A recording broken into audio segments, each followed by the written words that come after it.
61 days.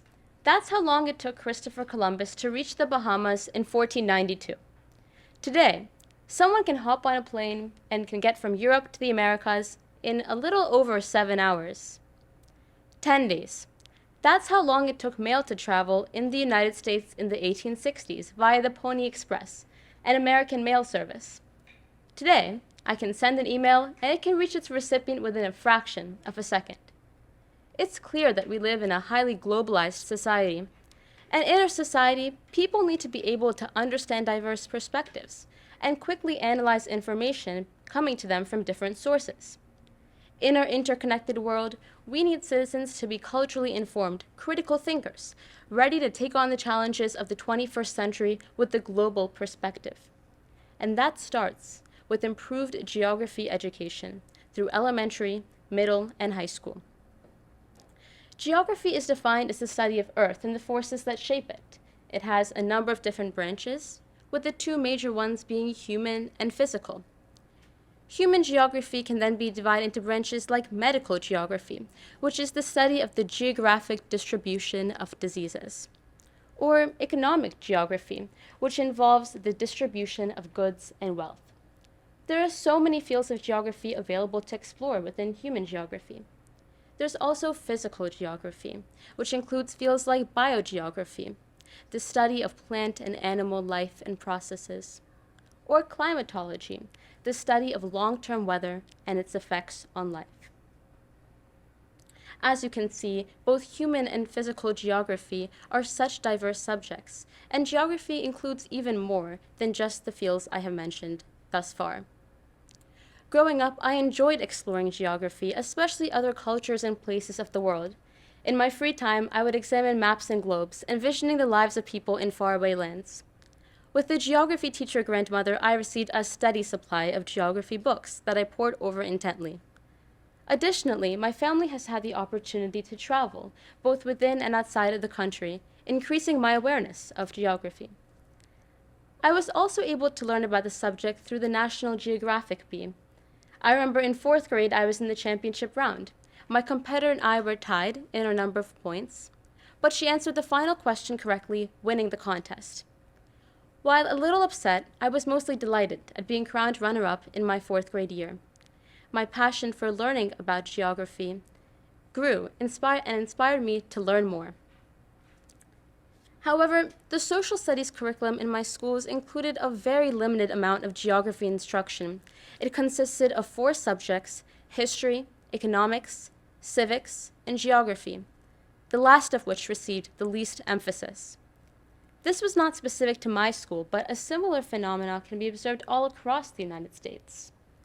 This, combined with the fact that many students don't have other ways of learning geography, is contributing to widespread inadequate geographic awareness.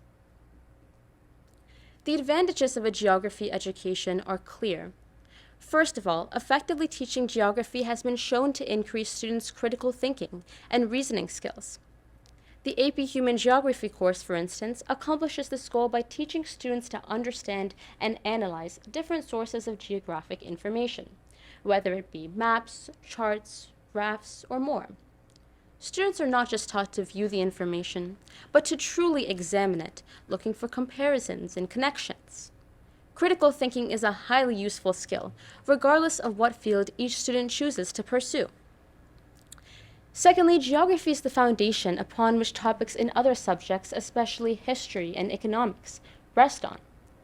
Consequently, students lacking a solid understanding in geography might have trouble understanding topics that require a global understanding, like territorial disputes, immigration, and trade. The absence of geography instruction has had an impact on my understanding of certain topics. For instance, I remember learning about world civilizations during my freshman year of high school, but lacking a strong foundation in major waterways where civilizations tend to develop. On a similar note, understanding of current events is hindered without sufficient knowledge in geography. In the past week, Israel and Hamas have engaged in warfare. The Amazon region is experiencing a severe drought, and nearly half of the population in Nagorno-Karabakh has fled from the region. But how many American students actually know where these events are taking place and what their implications are? This is just one more reason why geography education is so important. Finally, and most importantly in my opinion, learning about geography can enhance students' worldviews. Geography has shown me that people around the world have such diverse perspectives, depending on their unique circumstances. By viewing issues under multiple lenses, I have gained values like empathy and compassion. Now, when you think of geography, you might envision sitting in a classroom, memorizing the countries and capital cities of the world. This is the perception that many people have of geography, a terribly boring subject filled with rote memorization. While some schools may teach geography in such a manner, this approach is flawed because it fails to cover the most critical components of the subject. Topics like urban development and biodiversity are much more relevant for students. In other words, we need to engage students through topics that comprehensively teach geography, instead of adopting a narrow approach that reduces the subject to a recollection of facts. Furthermore, geography is a highly interdisciplinary field. It incorporates elements of environmental science, biology, chemistry, and even geology and physics. Therefore, geography should be taught in an interdisciplinary manner. Teach students about maybe the formation of tropical storms, then chart one's path on the world map. Alternatively, students could learn about the intersection between data analysis and earth science by exploring geographic information systems technology. The 2019 Teacher of the Year attempted to make her school's geography curriculum both more relevant and engaging. She worked with her fellow educators to redesign her school's geography curriculum, in which students studied different aspects of geography in independent units, into an inquiry-based, community-focused class. This is the type of rich, immersive geography education that should be instituted across the nation. Inspired to help increase geographic awareness in my community, I developed and conducted geography lessons at a summer camp this year.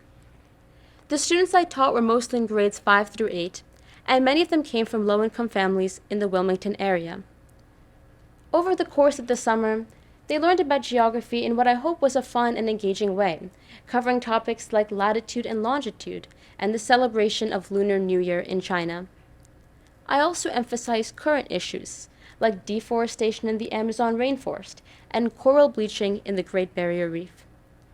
Finally, I tried to show geography's connection to other subjects. For instance, when they were learning about wildlife in the African savanna, they also explored food chains and food webs. At the beginning of the summer, I asked the students what words they thought of when they heard geography. Many of them thought of things like earth and maps, or homework and tests. Surprisingly, pesticide was another common word.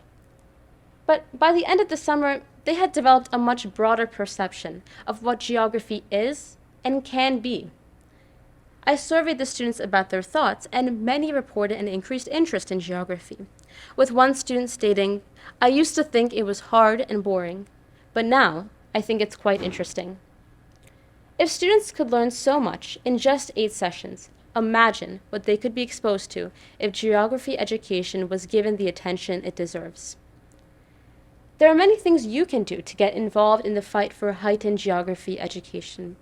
For one, reach out to your school administrations and tell them why you think geography education is so important. Secondly, try to cultivate an increased interest in geography in your own home and in your community. Try your hand at cooking a regional recipe. Celebrate a holiday with a neighbor who comes from a different part of the world. Geography to me means so much more than memorizing the countries and capital cities of the world. It means learning about the bigger picture and your place in this beautiful planet we call home. It means learning how to form connections and empathize with people with vastly different perspectives. And finally, it means celebrating the diversity here on Earth in terms of its people, wildlife, natures, and cultures.